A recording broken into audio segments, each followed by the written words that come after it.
श्री गणेशाय नमः। श्री सरस्वत्यै नमः। श्री वेदव्यासाय नमः। श्रीमन महर्षि वेदव्यास प्रणीत श्री महाभारत द्वितीय खंड वन पर्व व विराट पर्व का वर्णन हम श्रवण कर रहे हैं। आज त्रयत्रिंशोऽध्यायः 33वां अध्याय भीमसेन का पुरुषार्थ की प्रशंसा करना और युधिष्ठिर को उत्तेजित करते हुए क्षत्रिय धर्म के अनुसार युद्ध छेड़ने का अनुरोध। नारायणं नमस्कृत्य नरं चैव नरोत्तमं देवीं सरस्वतीं व्यासं ततो जयमुदीरयेत्। वैशंपायन जी कहते हैं, यज्ञसेन्यावचः श्रुत्वा भीमसेनो ह्यमर्षणः निःश्वासन् नुपसंगम्य क्रुद्धो राजानमब्रवीत्। कि जन्मेजय द्रुपद कुमारी का वचन सुनकर अमर्ष में भरे हुए भीमसेन क्रोधपूर्वक उच्छ्वास लेते हुए राजा के पास आए और इस प्रकार कहने लगे कि महाराज, श्रेष्ठ पुरुषों के लिए उचित और धर्म के अनुकूल जो राज्य प्राप्ति का उपाय हो उसका आश्रय लीजिए। धर्म, अर्थ और काम, इन तीनों से वंचित होकर इस तपोवन में निवास करने पर हमारा कौन सा प्रयोजन सिद्ध होगा। दुर्योधन ने धर्म से, सरलता से और बल से भी हमारे राज्य को नहीं लिया है। उसने तो कपटपूर्ण जुए का आश्रय लेकर उसका हरण कर लिया है। बचे हुए अन्न को खाने वाले दुर्बल गीदड़ जैसे अत्यंत बलिष्ठ सिंहों का भोजन हर ले, उसी प्रकार शत्रुओं ने हमारे राज्य का अपहरण किया है। महाराज, धर्म और काम के उत्पादक राज्य और धन को खो कर लेशमात्र धर्म से आवृत हुए अब आप क्यों दुख से संतप्त हो रहे हैं। गांडीवधारी अर्जुन के द्वारा सुरक्षित हमारे राज्य को इंद्र भी नहीं छीन सकते थे, परंतु आपकी असावधानी के कारण वह हमारे देखते देखते छिन गया। जैसे लूलों के पास से उनके बेल फल और पंगुओं के निकट से उनकी गाय छिन जाती हैं और वे जीवित रहकर भी कुछ नहीं कर पाते, ठीक उसी प्रकार आपके कारण जीते जी हमारे राज्य का अपहरण कर लिया गया है। और भारत, आप धर्म की इच्छा रखने वाले हैं। इन रूपों में आपकी प्रसिद्धि है, अतः आपकी प्रिय अभिलाषा सिद्ध हो, इसलिए हम लोग ऐसे महान संकट में पड़ गए हैं। भरत कुलभूषण, आपके शासन से अपने आप को नियंत्रण में रखकर आज हम लोग अपने मित्रों को दुखी और शत्रुओं को सुखी बना रहे हैं। आपके शासन को मानकर जो हम लोगों ने उसी समय इन धृतराष्ट्र पुत्र को मार नहीं डाला, वह दुष्कर्म हमें आज भी संताप दे रहा है।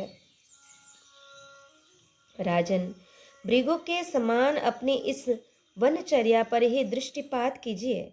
दुर्बल मनुष्य ही इस प्रकार वन में रहकर समय बिताते हैं। बलवान मनुष्य वनवास का सेवन नहीं करते।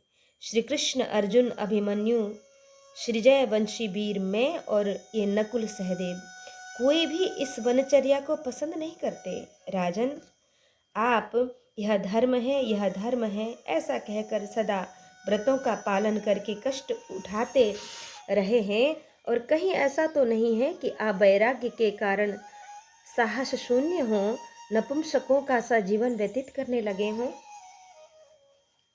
अपनी खोई हुई राज्य लक्ष्मी का उद्धार करने में असमर्थ दुर्बल मनुष्य ही निष्फल और स्वार्थनाशक वैराग्य का आश्रय ले लेते हैं और उसी को प्रिय मानने लगते हैं। राजन, आप समझदार, दूरदर्शी और शक्तिशाली हैं। हमारे पुरुषार्थ को देख चुके हैं तो भी इस प्रकार दया को अपनाकर इससे होने वाले अनर्थ को नहीं समझ रहे हैं। हम शत्रुओं के अपराध को क्षमा करते जा रहे हैं, इसलिए समर्थ होते हुए भी हमें ये धृतराष्ट्र के पुत्र दुर्बल से मानने लगे हैं। यही हमारे लिए महान दुख का कारण है और युद्ध में मारा जाना कोई दुख नहीं है। ऐसी दशा में यदि हम पीठ न दिखाकर युद्ध में निष्कपट भाव से लड़ते रहे और उसमें हमारा वध भी हो जाए तो वह कल्याणकारक ही है, क्योंकि युद्ध में मरने से हमें उत्तम लोकों की प्राप्ति होगी। अथवा भरत श्रेष्ठ, यदि हम इन शत्रुओं को मार कर सारी पृथ्वी ले लें तो वही हमारे लिए कल्याणकारक है। हम अपने क्षत्रिय धर्म के अनुष्ठान में संलग्न हो बैर का बदला लेना चाहते हैं और संसार में महान यश का विस्तार करने की अभिलाषा रखते हैं। अतः हमारे लिए ये सब प्रकार से युद्ध करना ही उचित है। शत्रुओं ने हमारे राज्य को छीन लिया है, ऐसे अवसर पर यदि हम अपने कर्तव्य को समझकर अपने लाभ के लिए ही युद्ध करें तो भी उसके लिए जगत में हमारी प्रशंसा ही होगी, निंदा नहीं होगी। महाराज, ये जो धर्म अपने तथा मित्रों के लिए क्लेश उत्पन्न करने वाला हो, वह तो संकट ही है, वह धर्म नहीं कुधर्म है।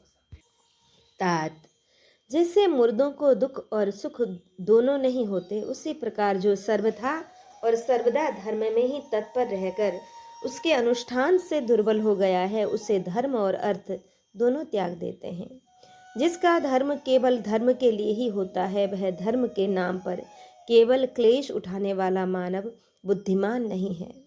जैसे अंधा सूर्य की प्रभा को नहीं जानता, उसी प्रकार वह धर्म के अर्थ को नहीं समझता। जिनका धन केवल धन के लिए ही है, दान आदि के लिए नहीं है, वह धन के तत्व को नहीं जानता। जैसे सेवक वन में गौओं की रक्षा करता है, उसी प्रकार वह भी उस धन का दूसरों के लिए रक्षक मात्र है। जो केवल अर्थ के ही संग्रह की अत्यंत इच्छा रखने वाला है और धर्म एवं काम का अनुष्ठान नहीं करता, वह ब्रह्म हत्यारे के समान घृणा का पात्र है और सभी प्राणियों के लिए बद्ध है। इसी प्रकार जो निरंतर काम की ही अभिलाषा रखकर धर्म और अर्थ का संपादन करता है, उसके मित्र नष्ट हो जाते हैं, उसको त्याग कर चल देते हैं और वह धर्म एवं अर्थ दोनों से वंचित हो जाता है। जैसे पानी सूख जाने पर उसमें रहने वाली मछलियों की मृत्यु निश्चित है, उसी प्रकार जो धर्म अर्थ से हीन होकर केवल काम में ही रमण करता है, उस काम भोग सामग्री की समाप्ति होने पर उसकी भी अवश्य मृत्यु हो जाती है। इसलिए विद्वान पुरुष कभी धर्म और अर्थ के संपादन में प्रमाद नहीं करते। धर्म और अर्थ काम की उत्पत्ति के स्थान हैं, अर्थात धर्म और अर्थ से ही काम की सिद्धि होती है। जैसे अरणि अग्नि का उत्पत्ति स्थान है, अर्थ का कारण है धर्म और धर्म सिद्ध होता है अर्थ संग्रह से। जैसे मेघ से समुद्र की पुष्टि होती है और समुद्र से मेघ की पूर्ति, इसी प्रकार धर्म और अर्थ को एक दूसरे के आश्रित समझना चाहिए। स्त्री, माला, चंदन आदि द्रव्यों के स्पर्श और सुवर्ण आदि धन के लाभ से जो प्रसन्नता होती है, उसके लिए जो चित्त में संकल्प उठता है, उसी का नाम काम है। उस काम का शरीर नहीं देखा जाता, इसलिए वह अनंग कहलाता है। राजन, धन की इच्छा रखने वाला पुरुष महान धर्म की अभिलाषा रखता है और कामार्थी मनुष्य धन चाहता है। जैसे धर्म से धन की और धन से कामना की इच्छा करता है, उसी प्रकार वह काम से किसी दूसरी वस्तु की इच्छा नहीं करता है। जैसे फल उपभोग में आकर कृतार्थ हो जाता है, उससे दूसरा फल नहीं प्राप्त हो सकता, तथा जिस प्रकार काष्ठ से भस्म बन सकता है, परंतु उस भस्म से दूसरा कोई पदार्थ नहीं बन सकता, इसी तरह बुद्धिमान पुरुष एक काम से किसी दूसरे काम की सिद्धि नहीं मानते, क्योंकि वह साधन नहीं फल ही है। राजन, जैसे पक्षियों को मारने वाला व्याध इन पक्षियों को मारता है, यह विशेष प्रकार की हिंसा ही अधर्म का स्वरूप है, अतः वह हिंसक सबके लिए बद्ध है। वैसे ही जो खोटी बुद्धि वाला मनुष्य काम और लोभ के वशीभूत होकर धर्म के स्वरूप को नहीं जानता, वह इहलोक और परलोक में भी सब प्राणियों का बद्ध होता है। राजन, आपको यह अच्छी तरह ज्ञात है कि धन से ही भोग्य सामग्री का संग्रह होता है। धन का जो कारण है उससे भी आप परिचित हैं, और धन के द्वारा जो बहुत से कार्य सिद्ध होते हैं उसे भी आप जानते ही हैं। उस धन का अभाव होने पर अथवा प्राप्त हुए धन का नाश होने पर अथवा स्त्री आदि धन के जरा जीर्ण एवं मृत्युग्रस्त होने पर मनुष्य की जो दशा होती है उसी को सब लोग अनर्थ मानते हैं। वही इस समय हम लोगों को भी प्राप्त हुआ है। पांचों ज्ञानेंद्रियों मन और बुद्धि की अपने विषयों में प्रवृत्त होने के समय जो प्रीति होती है वही मेरी समझ में काम है, वह कर्मों का उत्तम फल है।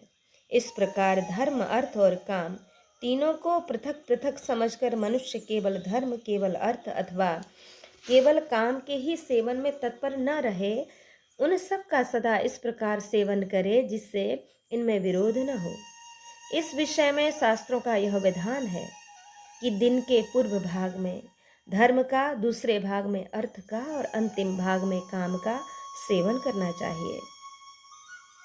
इसी प्रकार अवस्था क्रम में शास्त्र का विधान यह है कि आयु के पूर्व भाग में युवावस्था में काम का, मध्य भाग प्रौढ़ावस्था में धन का तथा अंतिम भाग वृद्धावस्था में धर्म का पालन करें। वक्ताओं में श्रेष्ठ उचित काल का ज्ञान रखने वाला विद्वान पुरुष धर्म अर्थ काम तीनों का यथावत विभाग करके उपयुक्त समय पर उन सबका सेवन करे।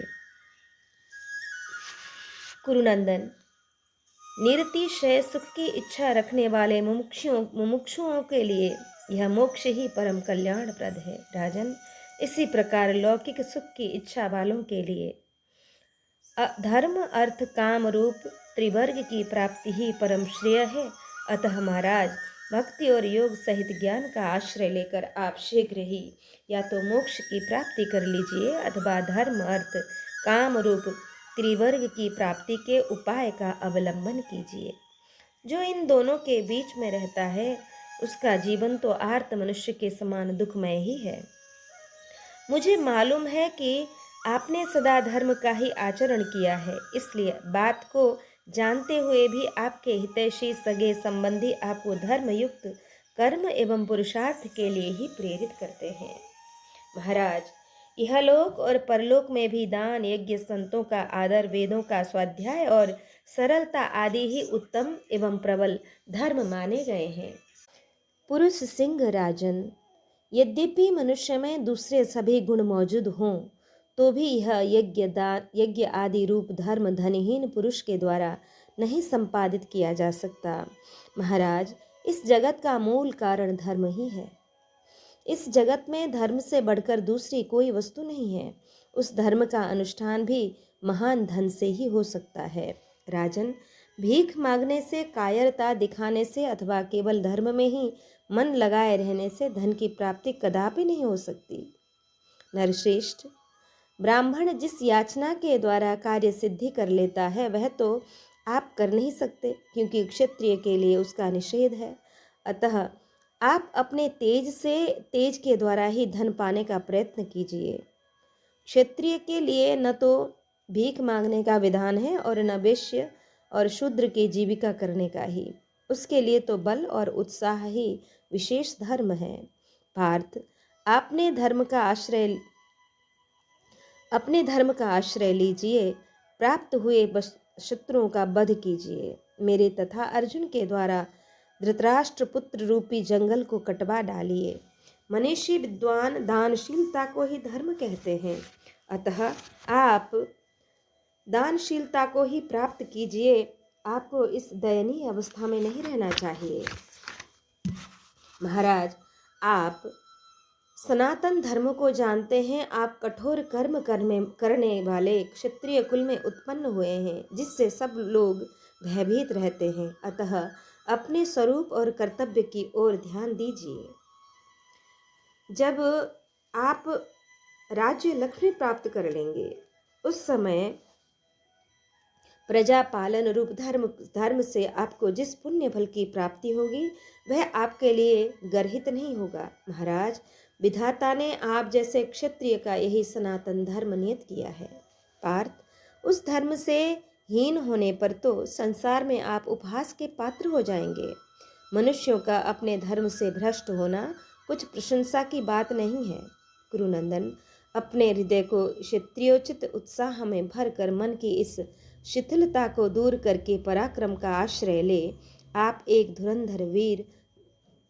धुरंधर वीर पुरुष की भांति युद्ध का भार वहन कीजिए। महाराज, केवल धर्म में ही लगे रहने वाले किसी भी नरेश ने आज तक न तो कभी पृथ्वी पर विजय पाई है और न ऐश्वर्य तथा लक्ष्मी को ही प्राप्त किया है। जैसे बहेलिया लुब्ध हृदय वाले छोटे छोटे मृगों को कुछ खाने की वस्तुओं का लोभ देकर छल से उन्हें पकड़ लेता है, उसी प्रकार नीतिज्ञ राजा शत्रुओं के प्रति कूटनीति का प्रयोग करके उनसे राज्य को प्राप्त कर लेता है। नृपश्रेष्ठ, आप जानते हैं कि असुरगण देवताओं के बड़े भाई हैं, उनसे पहले उत्पन्न हुए हैं और सब प्रकार से समृद्धशाली हैं, तो भी देवताओं ने छल से उन्हें जीत लिया। महाराज, महाबाहो, इस प्रकार बलवान का ही सब पर अधिकार होता है। यह समझकर आप भी कूटनीति का आश्रय ले अपने शत्रुओं को मार डालिए। युद्ध में अर्जुन के समान कोई धनुर्धर अथवा मेरे समान गदाधारी योद्धा नहीं है और न आगे होने की ही संभावना है। पांडुनंदन, अत्यंत बलवान पुरुष भी आत्मबल से ही युद्ध करता है, इसलिए आप सावधानी पूर्वक महान उत्साह और आत्मबल का आश्रय लीजिए। आत्मबल ही धन का मूल है। इसके विपरीत जो कुछ है वह मिथ्या है, क्योंकि हेमंत ऋतु में वृक्षों की छाया के समान वह आत्मा की दुर्बलता किसी भी काम की नहीं है। कुंती कुमार जैसे किसान अधिक अन्न राशि उपजाने की लालसा से धान्य आदि के अल्प बीजों का भूमि में परित्याग कर देता है, उसी प्रकार श्रेष्ठ अर्थ पाने की इच्छा से अल्प अर्थ का त्याग किया जा सकता है। आपको इस विषय में संशय नहीं करना चाहिए। जहाँ अर्थ का उपयोग करने पर उससे अधिक या समान अर्थ की प्राप्ति न हो, वहाँ उस अर्थ को नहीं लगाना चाहिए, क्योंकि वह परस्पर गधों के शरीर को खुजलाने के समान व्यर्थ है। नरेश्वर, इसी प्रकार जो मनुष्य अल्प धर्म का परित्याग करके महान धर्म की प्राप्ति करता है, वह निश्चय ही बुद्धिमान है। मित्रों से संपन्न शत्रु को विद्वान पुरुष अपने मित्रों द्वारा भेद नीति से उससे और उसके मित्रों से फूट डाल देते हैं। फिर भेदभाव होने पर मित्र जब उसको त्याग देते हैं, तब वे उस दुर्बल शत्रु को अपने वश में कर लेते हैं। राजन, अत्यंत बलवान पुरुष भी आत्मबल से ही युद्ध करता है। वह किसी अन्य प्रयत्न से या प्रशंसा द्वारा सब प्रजा को अपने वश में नहीं करता। जैसे मधुमक्खियां संगठित होकर मधु निकालने वाले को मार डालती हैं, उसी प्रकार सर्वथा संगठित रहने वाले दुर्बल मनुष्यों द्वारा बलवान शत्रु भी मारा जा सकता है। राजन, जैसे भगवान सूर्य पृथ्वी के रसों को ग्रहण करते और अपनी किरणों द्वारा वर्षा करके उन सब की रक्षा करते हैं, उसी प्रकार आप भी प्रजाओं से कर लेकर उनकी रक्षा कीजिए और सूर्य के समान हो जाइए। राजेंद्र, हमारे बाप दादों ने जो किया है वह धर्म पूर्वक पृथ्वी का पालन भी प्राचीन काल से चला आने वाला तप ही है, ऐसा हमने सुना है। धर्मराज, क्षत्रिय तपस्या के द्वारा वैसे पुण्य लोगों को नहीं प्राप्त होता जिन्हें वह अपने लिए विहित युद्ध के द्वारा विजय अथवा मृत्यु को अंगीकार करने से प्राप्त करता है। आप पर जो यह संकट आया है, इस संभव सी घटना को देखकर लोग यह निश्चय पूर्वक मानने लगे हैं कि सूर्य से उसकी प्रभा और चंद्रमा से उसकी चांदनी भी दूर हो सकती है। राजन, साधारण लोग भिन्न भिन्न सभाओं में सम्मिलित होकर अथवा अलग अलग समूह के समूह इकट्ठे होकर अपनी प्रशंसा और दुर्योधन की निंदा से ही संबंध रखने वाली बातें कहते हैं। महाराज, आपके सिवा यह भी सुनने में आया है कि ब्राह्मण और कुरुवंशी एकत्र होकर बड़ी प्रसन्नता के साथ आपकी सत्य प्रतिज्ञता का वर्णन करते हैं। उनका कहना है कि आपने कभी न तो मोह से न दीनता से, न लोभ से, न भय से, न काम से और न धन के ही कारण से किंचित मात्र भी असत्य भाषण किया है। राजन, पृथ्वी को अपने अधिकार में करते समय युद्ध जनित हिंसा आदि के द्वारा जो कुछ पाप करता है, वह सब राज्य प्राप्ति के पश्चात भारी दक्षिणा वाले यज्ञों द्वारा नष्ट कर देता है। जनेश्वर ब्राह्मणों को बहुत से गांव और सहस्त्रों गौएं दान में देकर राजा अपने समस्त पापों से उसी प्रकार मुक्त हो जाता है जैसे चंद्रमा अंधकार से। कुरुनंदन युधिष्ठिर, प्रायः नगर और जनपदों में निवास करने वाले आबाल वृद्ध सब लोग आपकी प्रशंसा करते हैं। कुत्ते के चमड़े की कुप्पी में रखा हुआ दूध, शूद्र में स्थित वेद, चोर में सत्य और नारी में स्थित बल जैसे अनुचित है, उसी प्रकार दुर्योधन में स्थित राजत्व भी संगत नहीं है। भारत, लोक में यह उपर्युक्त सत्य प्रवाद पहले से चला आ रहा है। स्त्रियां और बच्चे तक इससे नित्य किए जाने वाले पाठ की तरह दोहराते रहते हैं। शत्रुदमन, बड़े दुख की बात है कि हमारे साथ ही आज आप इस दुर्वस्था में पहुंच गए हैं और आप ही के कारण ऐसा उपद्रव आया है कि हम सब लोग नष्ट हो गए हैं। महाराज, आप विजय में प्राप्त हुए धन का ब्राह्मणों को दान करने के लिए अस्त्र शस्त्र आदि सभी आवश्यक सामग्रियों से सुसज्जित रथ पर बैठकर शीघ्र यहाँ से युद्ध के लिए निकलिए। जैसे सर्पों के समान भयंकर शूरवीर देवताओं से घिरे हुए वृत्तनाशक इंद्र असुरों पर आक्रमण करते हैं, उसी प्रकार अस्त्र विद्या के ज्ञाता और सुदृढ़ धनुष धारण करने वाले हम सब भाइयों से घिरे हुए आप श्रेष्ठ ब्राह्मणों से स्वस्ति वाचन कराकर आज ही हस्तिनापुर पर चढ़ाई कीजिए। महाबली कुंती कुमार, जैसे इंद्र अपने तेज से दैत्यों को मिट्टी में मिला देते हैं, उसी प्रकार आप अपने प्रभाव से शत्रुओं को मिट्टी में मिलाकर धृतराष्ट्र पुत्र दुर्योधन से अपनी राज्य लक्ष्मी को ले लीजिए। मनुष्यों में कोई ऐसा नहीं है जो गांडीव धनुष से छूटे हुए विषैले सर्पों के समान भयंकर गृध्र पंख युक्त बाणों का स्पर्श सह सके। भारत, इसी प्रकार जगत में ऐसा कोई अश्व या गजराज या कोई भी वीर पुरुष नहीं है जो रणभूमि में क्रोध पूर्वक विचरने वाले मुझ भीमसेन की गदा का वेग सह सके। कुंती नंदन, श्रीजन्य और कैकेय वंशी वीरों तथा वृष्णि वंशावतंस भगवान श्री कृष्ण के साथ होकर हम संग्राम में अपना राज्य कैसे नहीं प्राप्त कर लेंगे। महाराज, आज विशाल सेना से संपन्न हो यहाँ प्रयत्न पूर्वक युद्ध ठानकर शत्रुओं के हाथ में गई हुई पृथ्वी को उनसे छीन क्यों नहीं लेते। वैशंपायन जी कहते हैं कि स एव मुक्तस्तु महानुभावः सत्यव्रतो भीमसेनेन राजा अजातशत्रुस्तन तदनन्तरं वै धैर्यान्वितो वाक्यमिदं बभाषे। जन्मेजय, भीमसेन इस प्रकार अपनी बात पूरी करके तब महानुभाव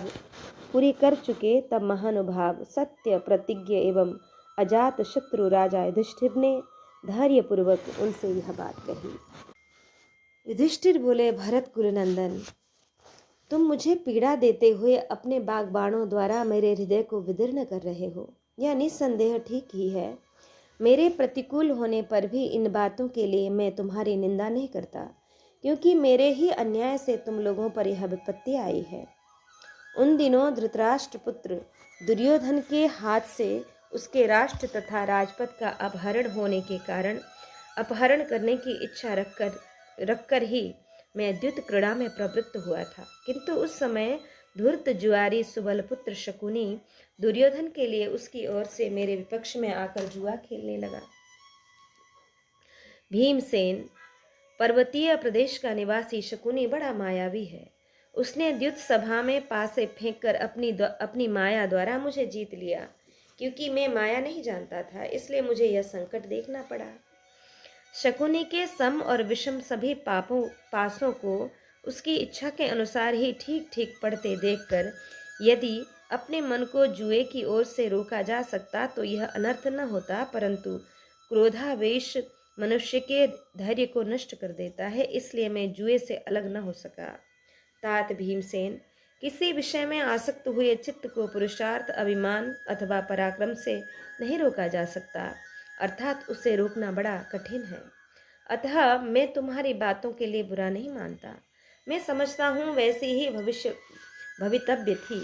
भीमसेन, धृतराष्ट्र के पुत्र राजा दुर्योधन ने राज्य पाने की इच्छा से हम लोगों को विपत्ति में डाल दिया, हमें दास्तक बना लिया था, किंतु उस समय द्रौपदी हम लोगों की रक्षक हुई। तुम और अर्जुन दोनों इस बात को जानते हो कि जब हम पुनः युद्ध के लिए बुलाए जाने पर उस सभा में आए तो उस समय समस्त भरतवंशियों के समक्ष धृतराष्ट्र पुत्र दुर्योधन ने मुझसे एक ही दाव लगाने के लिए इस प्रकार कहा, राजकुमार अजातशत्रु, यदि आप हार जाएं तो आपको 12 वर्षों तक इच्छा अनुसार सबकी जानकारी में और पुनः 1 वर्ष तक गुप्त वेश में छिपे रहकर अपने भाइयों के साथ वन में निवास करना पड़ेगा। कुंती कुमार, यदि भरतवंशियों के गुप्तचर आपके गुप्त निवास का समाचार सुनकर पता लगाने लगें और इन्हें यह मालूम हो जाए कि हम लोग अमुक जगह अमुक रूप में रह रहे हैं, तब आपको पुनः उतने ही वर्षों तक वन में रहना पड़ेगा। इस बात को निश्चय करके इसके विषय में प्रतिज्ञा कीजिए। भरतवंशी नरेश, यदि आप सावधान रहकर इतने समय तक मेरे गुप्तचरों को मोहित करके अज्ञात भाव से ही विचरते रहे तो मैं यह कौरवों की सभा में यह सत्य प्रतिज्ञा करता हूँ कि उस सारे पंचनद प्रदेश पर फिर तुम्हारा ही अधिकार होगा। भारत, यदि आपने ही हम सब लोगों को जीत लिया तो भी उतने ही समय तक सारे भोगों का परित्याग करके उसी प्रकार वास करेंगे। हम भी उतने ही समय तक सारे भोगों का परित्याग करके उसी प्रकार वन में वास करेंगे। राजा दुर्योधन ने जब समस्त कौरवों के बीच इस प्रकार कहा तब मैंने भी तथास्तु कहकर उसकी बात मान ली। फिर वहां हम लोगों का अंतिम बार निंदनीय जुआ हुआ, उससे हम सब लोग हार गए और घर छोड़कर वन में निकल आए। इस प्रकार हम कष्टप्रद वेश धारण करके कष्टदायक वनों और विभिन्न प्रदेशों में घूम रहे हैं।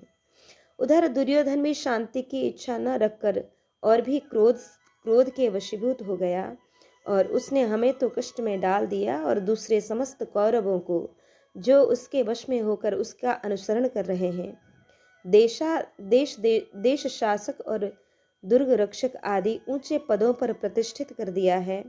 कौरव सभा में साधु पुरुषों के समीप वैसी संधि का आश्रय लेकर यानी प्रतिज्ञा करके अब यहाँ राज्य के लिए उसे कौन तोड़े। धर्म का उल्लंघन करके पृथ्वी का शासन करना तो किसी श्रेष्ठ पुरुष के लिए मृत्यु से भी बढ़कर दुखदायक है, ऐसा मेरा मत है। वीर भीमसेन, युद्ध के समय जब तुमने मेरी दोनों बाहों को जला देने की इच्छा प्रकट की और अर्जुन ने तुम्हें रोका, उस समय तुम शत्रुओं पर आघात करने के लिए अपनी गदा पर हाथ फेरने लगे थे। यदि उसी समय तुमने शत्रुओं पर आघात कर दिया होता तो कितना अनर्थ हो जाता। तुम अपना पुरुषार्थ तो जानते ही थे। जब मैं पूर्वोक्त प्रकार की प्रतिज्ञा करने लगा उससे पहले ही तुमने ऐसी बात क्यों नहीं कही। जब प्रतिज्ञा के अनुसार वनवास का समय स्वीकार कर लिया तब पीछे चलकर इस समय क्यों मुझसे अत्यंत कठोर बातें कहते हो। भीमसेन, मुझे इस बात का भी बड़ा दुख है कि द्रौपदी को शत्रुओं द्वारा क्लेश दिया जा रहा था और हमने अपनी आंखों देखकर भी उसे चुपचाप सह लिया। जैसे कोई विष घोलकर पी ले और उसकी पीड़ा से कराहने लगे, वैसी ही वेदना इस समय मुझे हो रही है। भरत वंश के प्रमुख वीर कौरव वीरों के बीच मैंने जो प्रतिज्ञा की है उसे स्वीकार कर लेने के बाद अब इस समय आक्रमण नहीं किया जा सकता। जैसे बीज बोने वाला किसान अपनी खेती के फलों के पकने की बाट जोहता रहता है, उसी प्रकार तुम भी उस समय की प्रतीक्षा करो जो हमारे लिए सुख की प्राप्ति कराने वाला है। जब पहले शत्रु के द्वारा धोखा खाया हुआ वीर पुरुष उसे फूलता फलता जानकर अपने पुरुषार्थ के द्वारा उसका मूलोच्छेद कर डालता है, तभी उस शत्रु के महान गुणों का अपहरण कर लेता है और इस जगत में सुखपूर्वक जीवित रहता है। वह वीर पुरुष लोक में संपूर्ण लक्ष्मी को प्राप्त कर लेता है। मैं यह भी मानता हूँ कि सभी शत्रु उसके सामने नतमस्तक हो जाते हैं, फिर थोड़े ही दिनों में उसके बहुत से मित्र बन जाते हैं और जैसे देवता इंद्र के सहारे जीवन धारण करते हैं, उसी प्रकार वे मित्रगण उस वीर की छत्र छाया में रहकर जीवन निर्वाह करते हैं। किंतु भीमसेन, मेरी यह सच्ची प्रतिज्ञा सुनो। मैं जीवन और अमरत्व की अपेक्षा भी धर्म को ही बढ़कर समझता हूँ। राज्य, पुत्र, यश और धन, ये सब के सब सत्य धर्म की 16वीं कला को भी नहीं पा सकते। तब भीमसेन ने कहा कि महाराज, आप फेन के समान नश्वर, फल के समान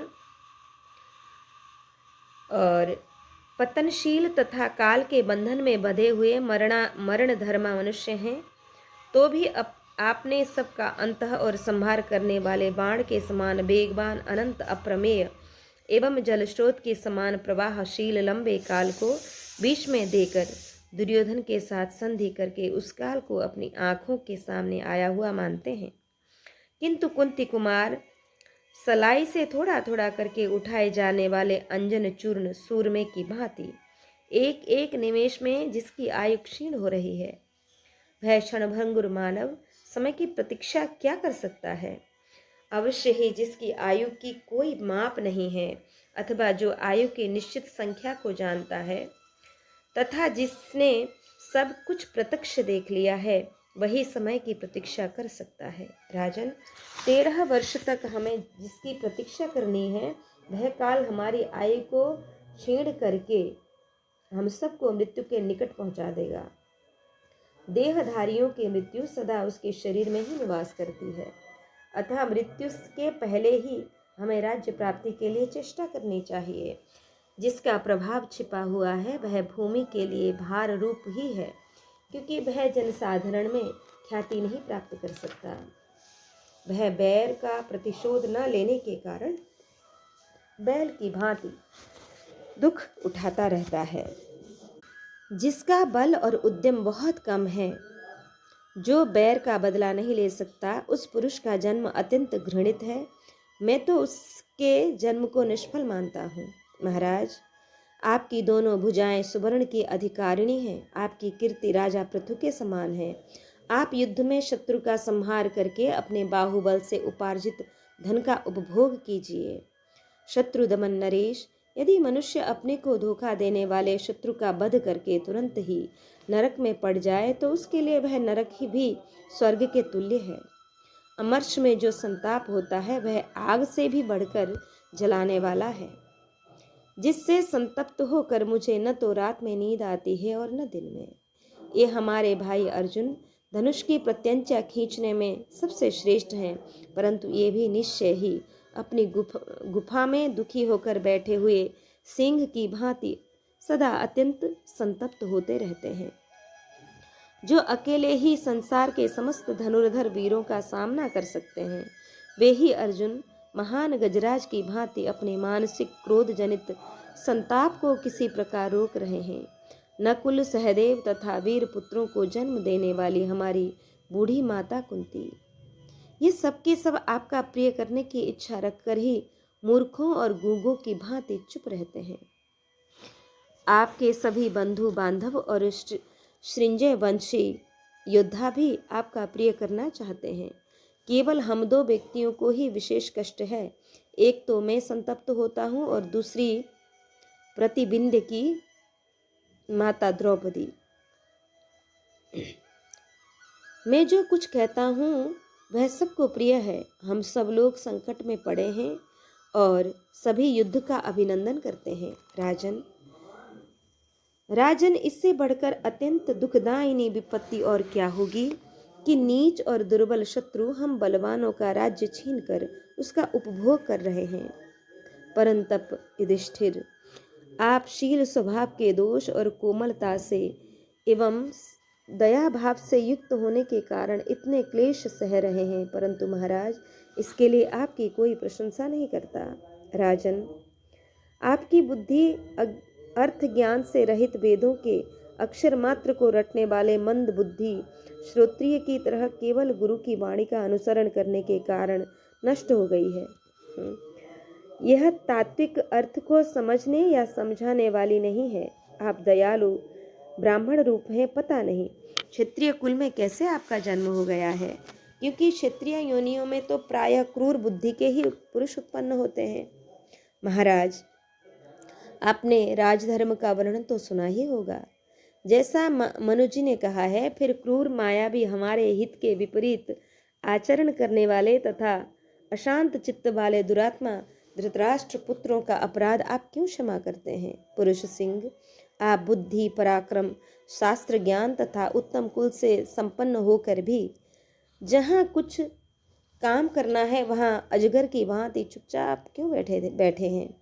कुंती नंदन, आप अज्ञातवास के समय जो हम लोगों को छिपा कर रखना चाहते हैं, इससे जान पड़ता है कि आप एक मुट्ठी तिनके से हिमालय पर्वत को ढक देना चाहते हैं।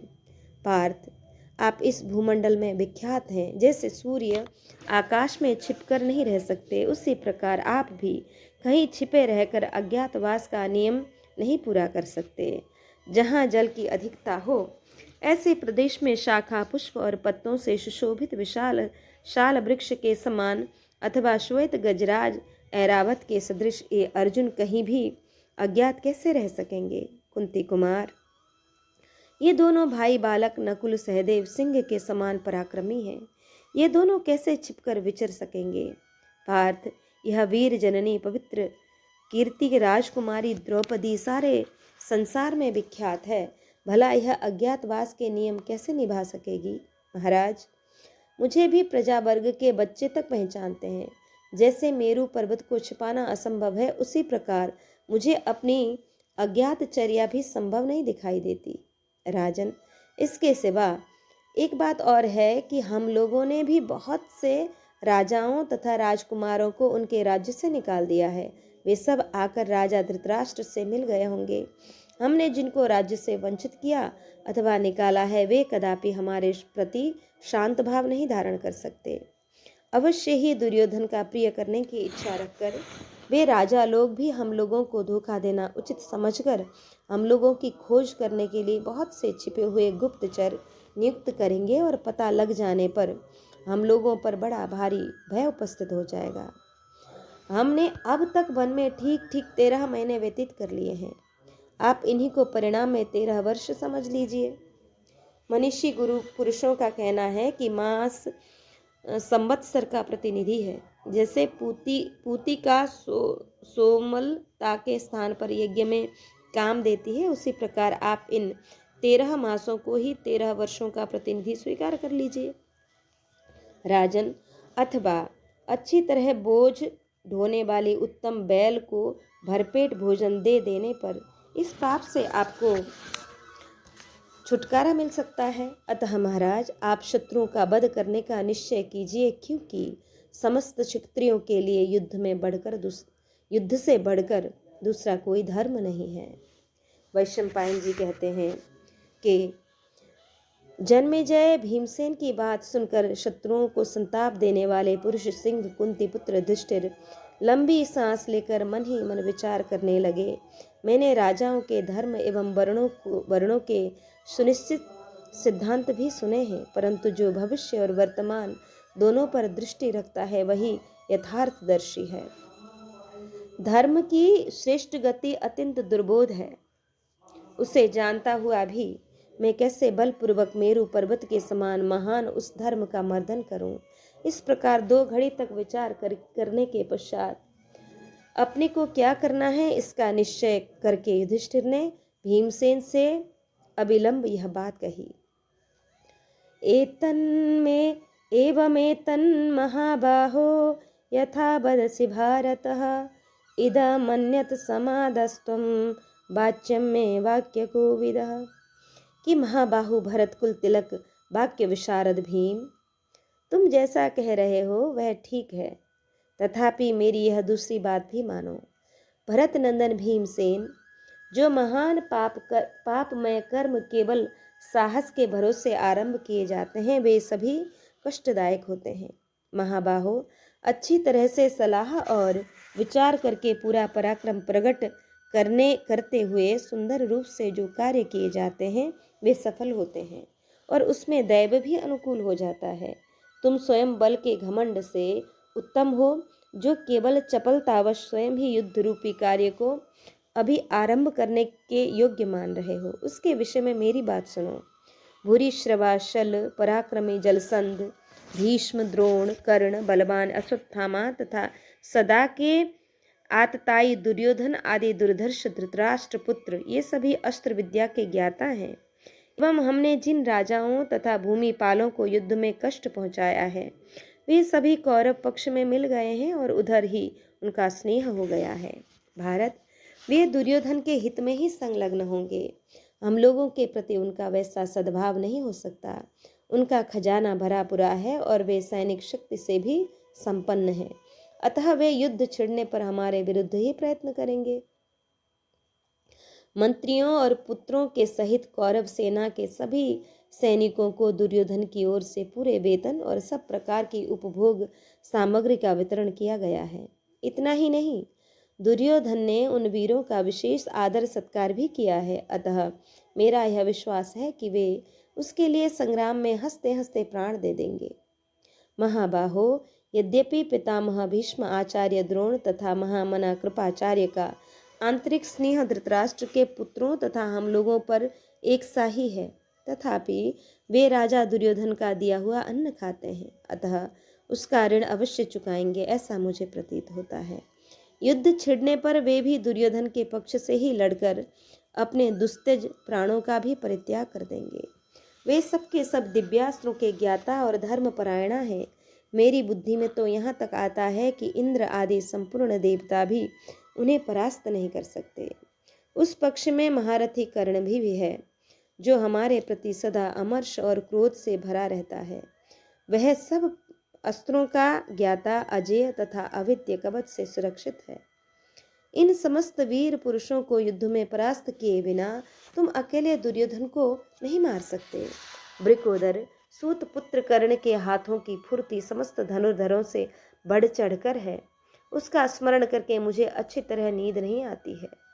वैशंपायन जी कहते हैं, जन्मेजय, युधिष्ठिर का यह वचन सुनकर अत्यंत क्रोधी भीमसेन उदास और शंकायुक्त हो गए।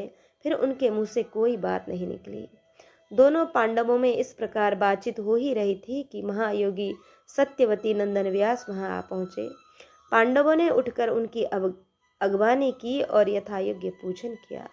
तत्पश्चात वक्ताओं में श्रेष्ठ व्यास जी युधिष्ठिर से इस प्रकार बोले कि नरश्रेष्ठ महाबाहु युधिष्ठिर, मैं ध्यान के द्वारा तुम्हारे मन का भाव जान चुका हूँ, इसलिए शीघ्रता पूर्वक यहाँ आया हूँ। शत्रुहंता भारत, भीष्म, द्रोण, कृपाचार्य, कर्ण, अश्वत्थामा, धृतराष्ट्र पुत्र दुर्योधन और दुशासन से भी जो तुम्हारे मन में भय समा गया है उसे मैं शास्त्रीय उपाय से नष्ट कर दूंगा। राजेंद्र, उस समय उस उपाय को सुनकर धैर्य पूर्वक प्रयत्न द्वारा उसका अनुष्ठान करो और उसका अनुष्ठान करके शीघ्र ही अपनी मानसिक चिंता का परित्याग करो।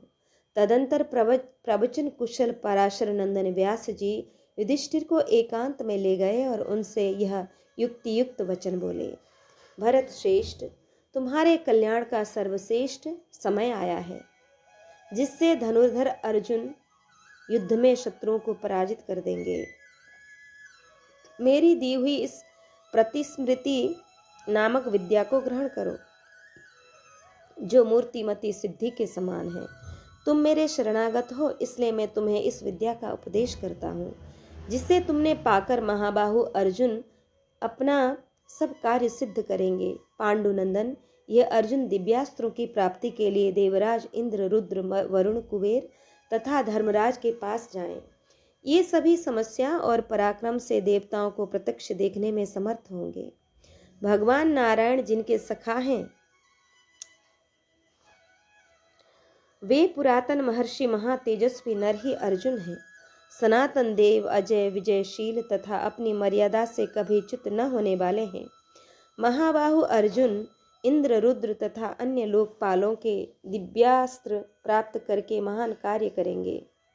कुंती कुमार पृथ्वीपते, अब तुम अपने निवास के लिए इस वन से किसी दूसरे वन में जो तुम्हारे लिए उपयोगी हो जाने की बात सोचो।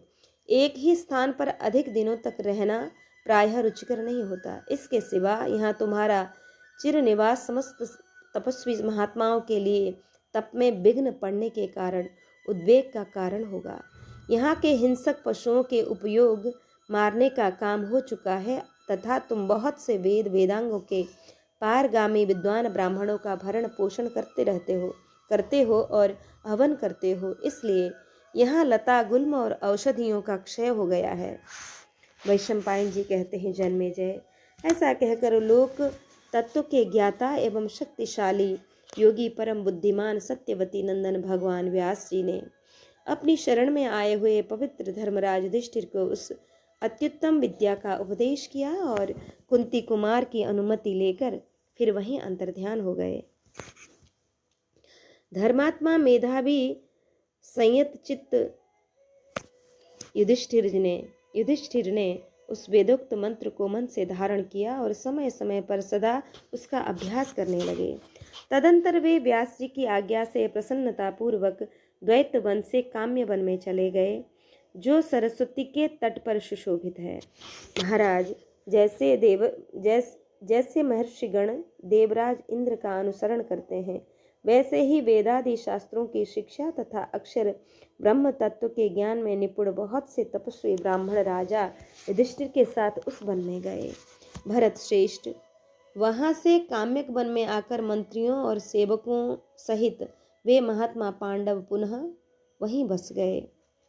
राजन, वहां धनुर्वेद के अभ्यास में तत्पर हो उत्तम वेद मंत्रों का उद्घोष सुनते हुए उन मनस्वी पांडवों ने कुछ काल तक निवास किया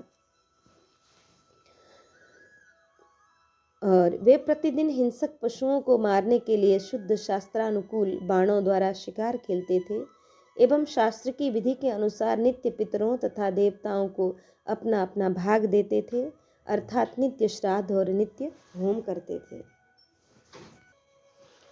वैशंपायन जी कहते हैं कि नरश्रेष्ठ जन्मेजय, कुछ काल के अनंतर धर्मराज युधिष्ठिर को व्यास जी के संदेश का स्मरण हो आया। तब उन्होंने परम बुद्धिमान अर्जुन से एकांत में वार्तालाप किया। शत्रुओं का दमन करने वाले धर्मराज युधिष्ठिर ने 2 घड़ी तक वनवास के विषय में चिंतन करके किंचित मुस्कुराते हुए अर्जुन के शरीर को हाथ से स्पर्श किया और एकांत में उन्हें सांत्वना देते हुए इस प्रकार कहा कि भीष्म द्रोणे कृपे कर्णे द्रोणपुत्रे च भारत धनुर्वेदश्चतुष्पादः यतेश वध्य प्रतिष्ठितः। भारत, आजकल पितामह भीष्म, द्रोणाचार्य, कृपाचार्य, कर्ण और अश्वत्थामा इन सब में चारों पादों से युक्त संपूर्ण धनुर्वेद प्रतिष्ठित हैं। वे दैव ब्रह्म और मानुष तीनों पद्धतियों के अनुसार संपूर्ण अस्त्रों के प्रयोग की सारी कलाएं जानते हैं। उन अस्त्रों के ग्रहण और धारण रूप प्रयत्न से वे परिचित हैं ही, शत्रुओं द्वारा प्रयुक्त हुए अस्त्रों की चिकित्सा निवारण के उपाय को भी जानते हैं। उन सबको धृतराष्ट्र पुत्र दुर्योधन ने बड़े आश्वासन के साथ रखा है और उपभोग की सामग्री देकर उन्हें संतुष्ट किया है। इतना ही नहीं, वह उनके प्रति गुरुजनोचित बर्ताव करता है। अन्य संपूर्ण योद्धाओं पर भी दुर्योधन सदा ही बहुत प्रेम रखता है। उसके द्वारा सम्मानित और संतुष्ट किए हुए आचार्यगण उसके लिए सदा शांति का प्रयत्न करते हैं। जो लोग उसके द्वारा समय समय पर समादृत हुए हैं, वे कभी उसकी शक्ति क्षीण नहीं होने देंगे। पार्थ, आज यह सारी पृथ्वी ग्राम, नगर, समुद्र, वन तथा खानों सहित दुर्योधन के वश में है। वहीं हम सब लोगों के अत्यंत प्रिय हो हमारे उद्धार का सारा भार तुम पर ही है। शत्रु दमन। अब इस समय के योग्य जो कर्तव्य मुझे उचित दिखाई देता है उसे सुनो। तात, मैंने श्री कृष्ण द्वैपायन व्यास जी से एक रहस्यमयी विद्या प्राप्त की है। उसका विधिवत प्रयोग करने पर समस्त जगत अच्छी प्रकार से ज्यों का त्यों स्पष्ट दिखने लगता है। तात, उस मंत्र विद्या से युक्त एवं एकाग्र चित्त होकर तुम यथा समय देवताओं की प्रसन्नता प्राप्त करो। भरत श्रेष्ठ, अपने आप को उग्र तपस्या में लगाओ। धनुष, कवच और खड्ग धारण किए साधु व्रत के पालन में स्थित हो। मौनावलंबन पूर्वक किसी को आक्रमण का मार्ग न देते हुए उत्तर दिशा की ओर जाओ। धनंजय, इंद्र को समस्त दिव्यास्त्रों का ज्ञान है। वृत्रासुर से डरे हुए संपूर्ण देवताओं ने उस समय अपनी सारी शक्ति इंद्र को ही समर्पित कर दी थी। वे सब दिव्यास्त्र एक ही स्थान में हैं, तुम उन्हें वहीं से प्राप्त कर लोगे। अतः तुम इंद्र की ही शरण लो, वहीं तुम्हें सब शस्त्र अस्त्र प्रदान करेंगे। आज ही दीक्षा ग्रहण करके तुम देवराज इंद्र के दर्शन की इच्छा से यात्रा करो। वैशंपायन जी कहते हैं, जन्मेजय, ऐसा कहकर शक्तिशाली धर्मराज युधिष्ठिर ने मन, वाणी और शरीर को संयम में रखकर दीक्षा ग्रहण करने वाले अर्जुन को विधि पूर्वक पूर्वोक्त प्रतिस्मृति विद्या का उपदेश किया। तदंतर बड़े भाई युधिष्ठिर ने अपने वीर भाई अर्जुन को वहां से प्रस्थान करने की आज्ञा दी कि धर्मराज की आज्ञा से देवराज इंद्र का दर्शन करने की मन में इच्छा रखकर महाबाहु धनंजय ने अग्नि में आहुति दी और स्वर्ण मुद्राओं की दक्षिणा देकर ब्राह्मणों से स्वस्ति वाचन कराया तथा गांडीव धनुष और 2 महान अक्षय तुणीर, साथ ले कवच, तलत्राण, जूते तथा अंगुलियों की रक्षा के लिए गोह के चमड़े का बना हुआ अंगुलित्र धारण किया। इसके बाद ऊपर की ओर देख लंबी सांस खींचकर धृतराष्ट्र पुत्रों के वध के लिए महाबाहु अर्जुन, कुंती नंदन अर्जुन को वहां धनुष लिए जाते देख सिद्धों, ब्राह्मणों तथा अदृश्य भूतों ने कहा, कुंती कुमार, तुम अपने मन में जो जो इच्छा रखते हो वह सब तुम्हें शीघ्र प्राप्त हो। इसके बाद ब्राह्मणों ने अर्जुन को विजय सूचक आशीर्वाद देते हुए कहा, कुंती पुत्र, तुम अपना अभिष्ट साधन करो, तुम्हें अवश्य विजय प्राप्त हो। शाल वृक्ष के समान कंधे और जांघों से सुशोभित वीर अर्जुन को इस प्रकार सबके चित्त को चुराकर प्रस्थान करते देख द्रौपदी इस प्रकार बोली कि यत्ते कुंती महाबाहो जातस्यैच्छद धनंजय तत्तेस्तु सर्वं कौन्तेय यथा च स्वयमिच्छसि। कुंती कुमार धनंजय, महाबाहु अर्जुन, आपके जन्म लेने के समय आर्या कुंती ने अपने मन में आपके लिए जो जो इच्छाएं की थीं तथा आप स्वयं भी अपने हृदय में जो जो मनोरथ रखते हों वे सब आपको प्राप्त हों। हम लोगों में से कोई भी क्षत्रिय कुल में उत्पन्न न हो, उन ब्राह्मणों को नमस्कार है। हम लोगों में से कोई भी क्षत्रिय कुल में उत्पन्न न हो, उन ब्राह्मणों को नमस्कार है जिनका भिक्षा से ही निर्वाह हो जाता है। नाथ, मुझे सबसे बढ़कर दुख इस बात से हुआ है कि उस पापी दुर्योधन ने राजाओं से भरी हुई सभा में मेरी ओर देखकर और मुझे गाय अनेक पुरुषों के उपभोग में आने वाली कहकर मेरा उपहास किया। उस दुख से भी बढ़कर महान कष्ट मुझे इस बात से हुआ कि उसने भरी सभा में मेरे प्रति बहुत सी अनुचित बातें कही। वीरवर, निश्चय ही आपके चले जाने के बाद आपके भाई सभी भाई जागते समय आप ही के पराक्रम की चर्चा बार बार करते हुए अपना मन बहलाएंगे। पार्थ, दीर्घ काल के लिए आपके प्रवासी हो जाने पर हमारा मन न तो भोगों में ही लगेगा और न धर्म में ही। इस जीवन में भी कोई रस नहीं रह जाएगा। आपके बिना हम इन वस्तुओं से संतोष नहीं पा सकेंगे। पार्थ, हम सब के सुख दुख, जीवन मरण तथा राज्य ऐश्वर्य आप पर ही निर्भर है। भरत कुल तिलक, कुंती कुमार, मैंने आपको विदा दी, आप कल्याण को प्राप्त हों। निष्पाप महाबली आर्यपुत्र, आप बलवानों से विरोध न करें, यह मेरा अनुरोध है। विघ्न बाधाओं से रहित हों, विजय प्राप्ति के लिए शीघ्र यात्रा कीजिए।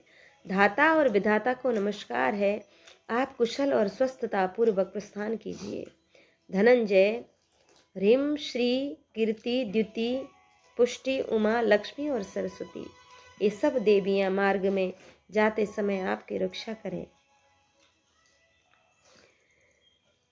आप बड़े भाई का आदर करने वाले हैं, उनकी आज्ञा के पालक हैं। भरत श्रेष्ठ, मैं आपकी शांति के लिए वसु रुद्र आदित्य मरुदगण विश्वदेव तथा साध्य देवताओं की शरण लेती हूँ। भारत, भौम अंतरिक्ष तथा दिव्य भूतों से और दूसरे भी जो मार्ग में विघ्न डालने वाले प्राणी हैं, उन सब से आपका कल्याण हो। वैशंपायन जी कहते हैं, राजन, ऐसी मंगल कामना करके यशस्विनी द्रौपदी चुप हो गई। तदंतर पांडुनंदन महाबाहु अर्जुन ने अपना सुंदर धनुष हाथ में लेकर सभी भाइयों और धौम्य मुनि को दाहिने करके वहां से प्रस्थान किया।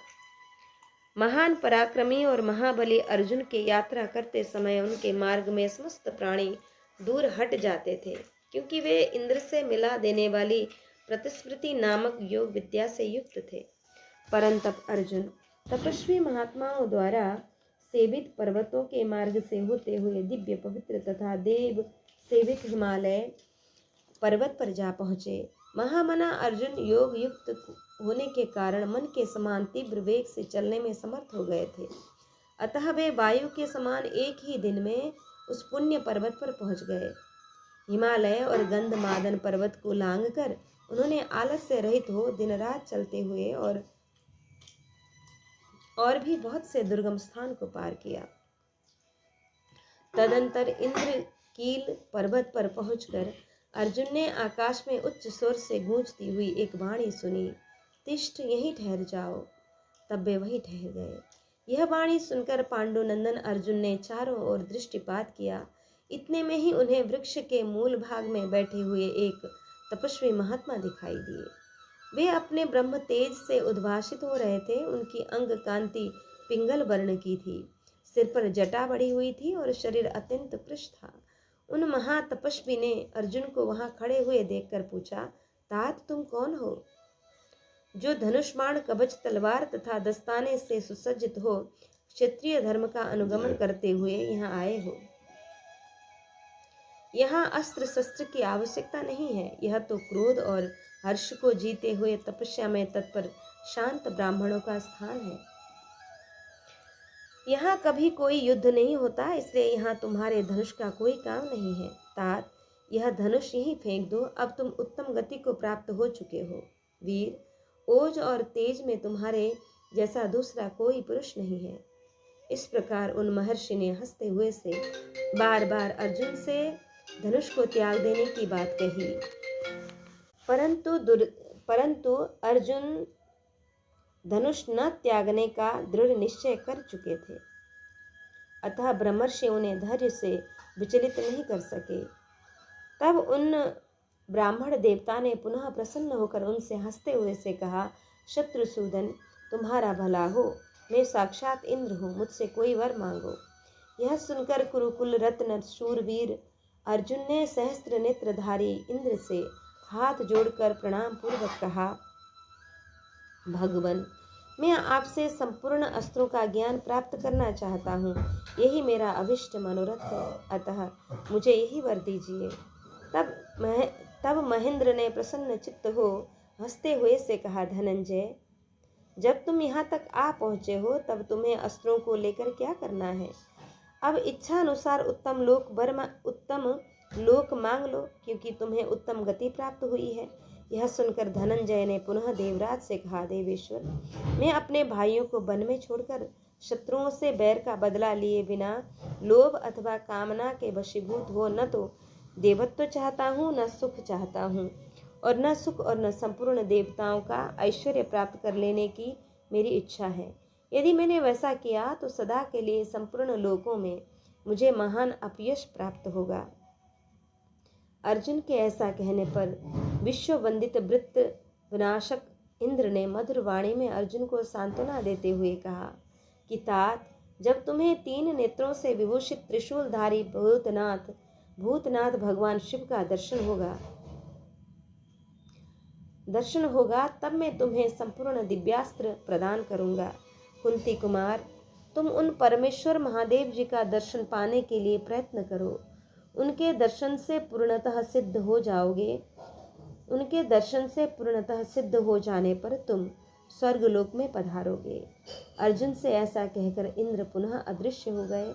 तत्पश्चात अर्जुन योग युक्त हुए वहीं रहने लगे। इस प्रकार श्री महाभारत वन पर्व के अंतर्गत अर्जुनाभिगमन पर्व में इंद्र दर्शन विषयक यह 37वां अध्याय यहाँ पूर्ण हुआ। इसको श्री ठाकुर जी के चरण कमल में अर्पित करके आज इस प्रसंग को यहाँ विश्राम देते हैं। जय जय श्री राधे श्याम।